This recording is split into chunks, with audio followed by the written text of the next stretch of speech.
Бұл әлемдегі ең қарт президент 92 жастағы Камерун басшысы Пол Бия. Ол жаңа 7 жылдық мерзімге қайта сайланып отыр. Осылайша 99 жасына дейін тақта отырмақ. Ал ел халқы наразылыққа шығып жатыр. Күні кеше елдің конституциялық соты сайлау нәтижелері бойынша Бия 53,66% дауыс жинағанын мәлімдеді. Осылайша 1982 жылдан бері 43 жыл бойында ол ел басқарып келеді. Бұл оның 8-ші президенттік мерзімі. 2008 жылы ол президенттік сайлауға түсуге деген шектеу мерзімін алып тастаған. Сайлау науқаны кезінде денсаулық жағдайына байланысты екен Бия бір ғана митинг өткізді. Сол кампанияның 10 күнінде ол Еуропада өткізген.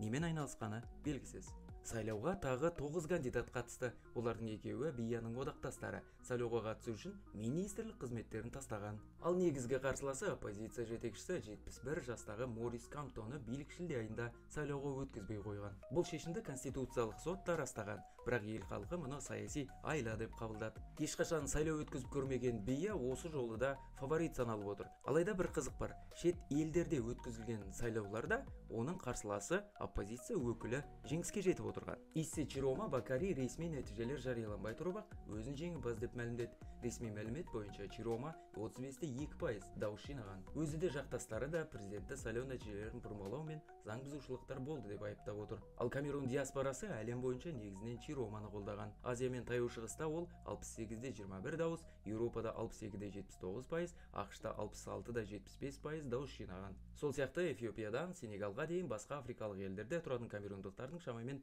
55% да Чироманы қолдаған. Дегенмен, шетелде дауыс беруге құқылы азаматтардың жартысынан азы ғана сайлауға қатысқан. Камерун халқының басым бөлігі басқа президент көрген емес. Себебі елдің 30% халқының 60%-на жетер-жетпесі 30 жасқа жетпеген жастар. Алайда бұл елде инфляция, қауіпсіздік мәселелері, әлеуметтік қызметтердің нашарлығы, жемқорлық пен жұмыссыздық жайлаған. Оған халық наразылығы да өсіп келеді. Әсіресе жастар арасында жұмыссыздық өткір мәселе. 15 пен 35 жас аралығындағы камерундықтардың шамамен 40% жұмыссыз. Ал халықаралық көші-қон ұйымының дерегінше, жоғары оқу орындары түлектерінің 23% ресми түрде жұмыс таба алмай жүр. Осылайша әлемде талай қызық бар. Егер ол аман болса 99 жастағы президентті де көреміз. Ал осындай қызықтың куәсі болғыңыз келсе, арнаға жазылып қойыңыз, лайк баса кетіңіз.